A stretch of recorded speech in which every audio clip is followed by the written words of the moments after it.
Today, I'm going to show you how I set up my practice journal. I'm Dr. Josh Bledsoe, and this is the Practice Break.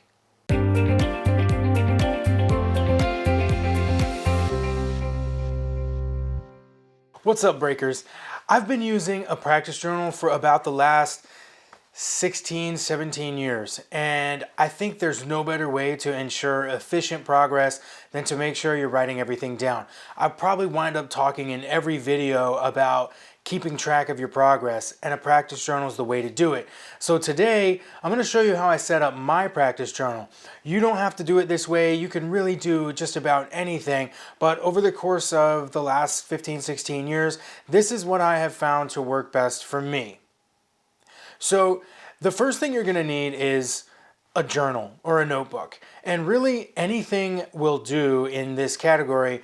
I've used everything from cheap, inexpensive composition notebooks to really expensive journals, and now I'm really into these dot matrix journals that are really popular for bullet journaling, and I think that they work really well for music.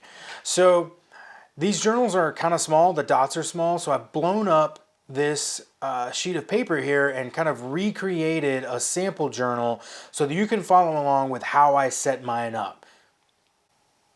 So once I have a notebook, the first thing I do is sit down and fill out the page styles that are consistent across every practice journal that I create, no matter what.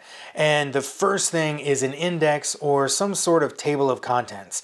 The idea is that I can quickly reference and find just about anything inside the journal by topic, by date range, or any other organizational system that I choose.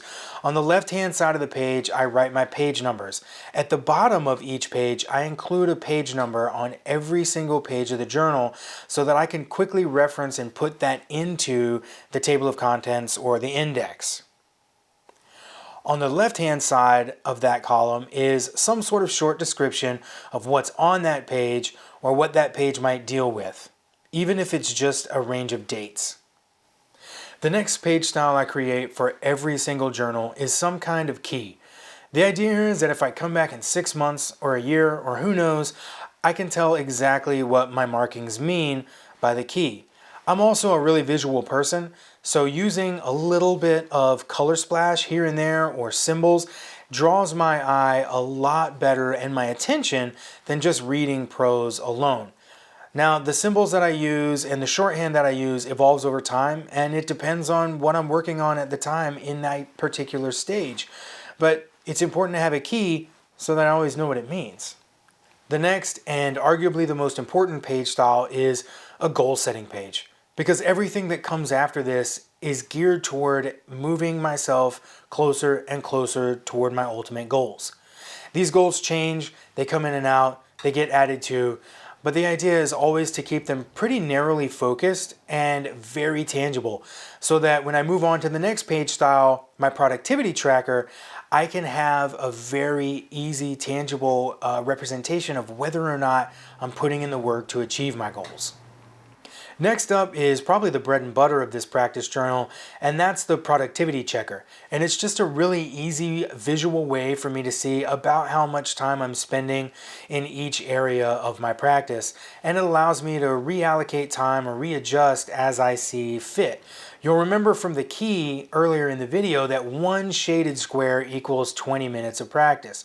I find the dot matrix journal to be excellent for setting up this kind of visual representation because the scale is already built in for you.